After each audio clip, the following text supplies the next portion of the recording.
ரத்னம் படம் பார்க்கலான்னு வடபழனியில் இருக்க கமலா தேட்டருக்கு வந்தோம். படமாடா இது அப்பா ஹரி இன்டர்வியூவில் சொன்ன மாதிரி சாமி மாதிரி சிங்கம் மாதிரி ஒரு படம் எடுத்துருக்கான்னு சொன்னியப்பா, இதானா அது? யூஸ்வலாக ஹரி படம் வந்து சீக்கிரம் முடிஞ்சிடும், இந்த படம் எப்படா முடியும்னு ஆகிப்போச்சு. எடுத்துக்காம படம் ஒஸ்ட்டு.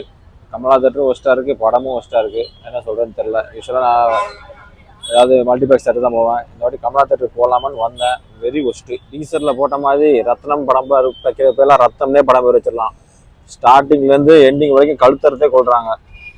படத்தை தான் கழுத்தறுத்து கொள்றாங்கன்னு பார்த்தா நம்மளையும் கழுத்தறுத்து தான் கொள்கிறாங்க. அப்பா படத்தை பற்றி ஹரி இன்டர்வியூவில் என்னென்னமோ சொல்லி விஷாலும் என்னென்னமோ ப்ரொமோட் பண்ணார். ஆனால் விஷால் வேற ப்ரொமோட் பண்ணுறேன்னு சொல்லிட்டு தாமிரபரணி மாதிரி பூஜையே மொக்கை தான், அந்த மாதிரி இன்னொரு படத்தை அதே டீம் எடுத்து வச்சுக்க சொன்னார்.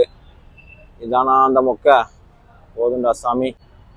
ஸ்க்ரீன் 1ல் கில்லி, ஸ்க்ரீன் 2ல் சின்ன ஸ்க்ரீனில் ரத்னம் ஓடுது. அப்படி இருந்து தேட்டர் ஃபுல்லாகலை, எல்லா சீட்டும் காலியாக தான் கிடக்கு. சின்ன ஸ்க்ரீன் 1ல் கில்லி படம் ஃபுல்லாக ஓடுது.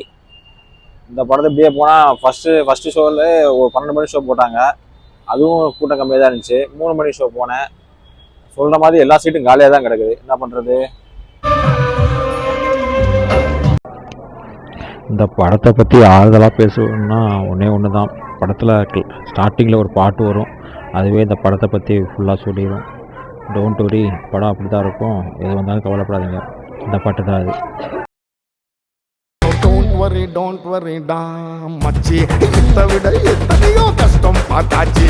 டோன்ட் வரி டா மச்சி, அத்தனையும் எப்படியோ தாண்டி வந்தாச்சு.